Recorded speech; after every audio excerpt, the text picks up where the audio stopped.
What's up, Internet? Brandon and Cubby from Nerdlocker, and we've got Marvel movie news. Come on down. Yep, it's a thing. First off, we got Peter Dinklage talking about playing Trask in Which I'm incredibly stoked for. Because he's amazing. Yeah. He's just amazing. He actually comes out, he's like, I didn't look at it as much as playing the villain. I was playing a man of science who believes he's doing the right thing. Which, I mean, for the most part, Trask has always kind of been like that. Yeah, I mean, he's portrayed differently throughout the years. Very rare that he's like... maniacal, I'm Trask, Sentinels forever. And I really just think, like, Peter Dinklage is such a great actor that this is going to go totally pull it off so well. And he's one of those guys that I think can totally make it, like, become evil and maniacal. And absolutely, but still look like he knows what he's doing. Like, it's just a perspective thing on the villain point of view. I'm excited. Yeah. Thor, they talk about at the end of the first Thor movie, the Rainbow Bridge is broken.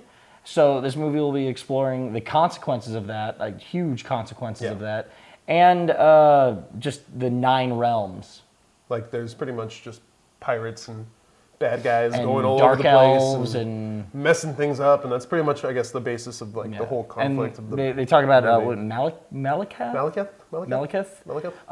Basically having this vendetta against Odin for sending Thor to Earth because he breaks all these rules, and that's really where we're going to see his hatred come out in this movie, like going at Asgard and Thor and all that kind of stuff. So awesome.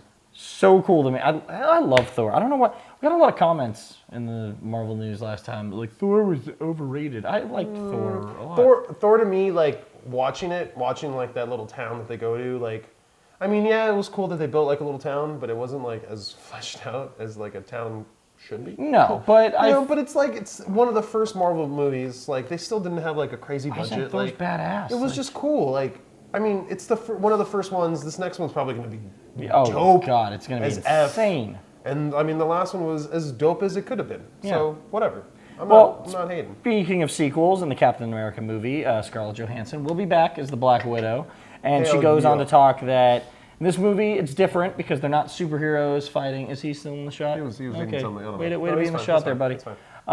They're agents of S.H.I.E.L.D. They're not as much superheroes. They're relying on themselves to get missions done. They're out in the streets, stopping bad guys. It's not as much like Loki evil and... I'm just waiting for her to turn.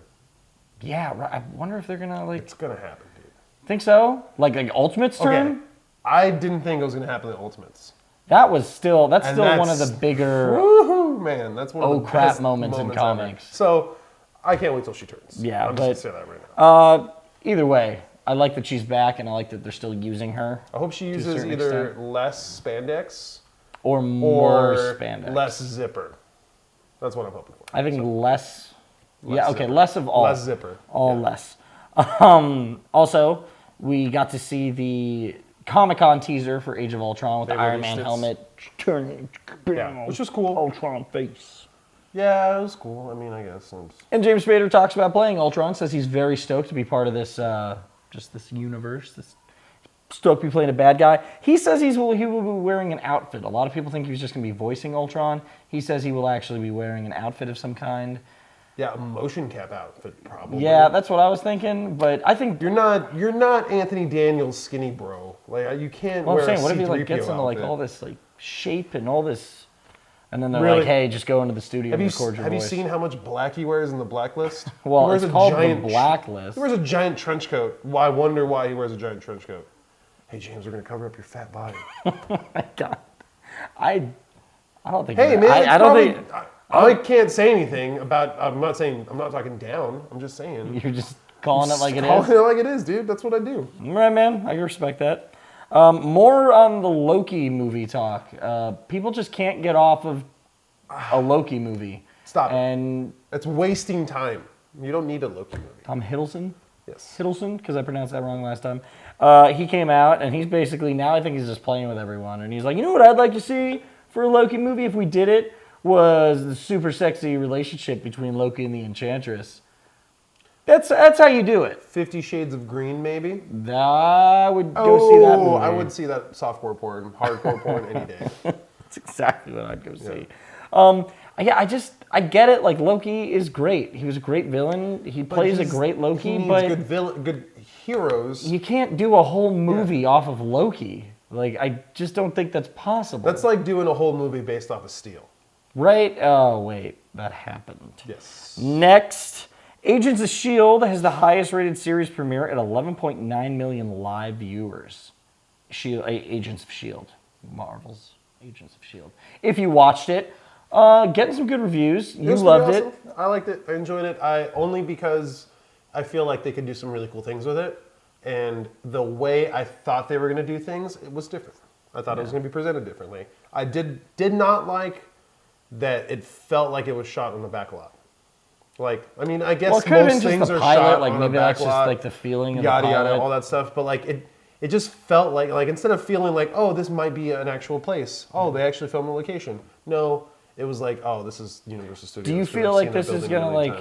Do you feel like there's gonna be stuff that correlates between the show and the movies now, or do you think this is just gonna? The show referenced a million things from all the movies. Yeah. Like everything. So it's gonna play into everything. This is gonna be like filler stuff in between all this, everything else. I hope they introduce like big names. Yeah, I really do. I mean, all we have is Maria Hill and Coulson right now. So we'll see what happens. And I'm just gonna put this out there. I'm gonna state the fact, and I'm gonna let him take this and close it out because very passionate right here. I could just like feel the hate sweating off of him.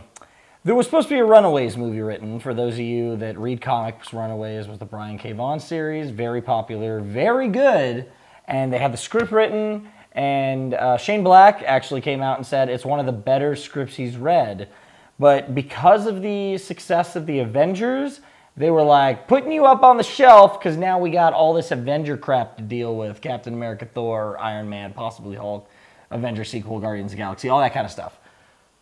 It's the dumbest idea in the world because like it's the best way to capture like, okay, you got all these great little kids that are into it and awesome, and maybe this is a good idea because maybe they should wait a little while, maybe they should give it a little minute to get all these people like excited about stuff. But like the Runaways is like Degrassi and Skins, like the new X-Men kind of thing, like a young group of kids all from different backgrounds, and then oh my god, we have a crazy amount of like strife and things to deal with, and oh my god, we need to like survive, and we're not even 18 yet. Like none of them are 18. It's so good. It's so good. Their internal conflicts are so amazing, and the things that they do and their characters are. This needs to happen, and the fact that it's there is cool. It's reassuring and it's awesome, but fuck you, Marvel, so hard, so hard. I'm sorry, but I can't get behind this. I can't get behind it. I think a Runaways movie would be a perfect kind of movie to get a lot of these people who are still on the fence about Marvel and the superhero movies. That's a superhero movie? What? Yes, it's a superhero movie, and it's an awesome comic book. Go read it because you need to read more. So that's our Marvel movie news. Let us know what you guys think about everything we talked about. You know, what are your opinions, thoughts? Do you agree with copying the Runaways movie? Let us know in the comments below. You do.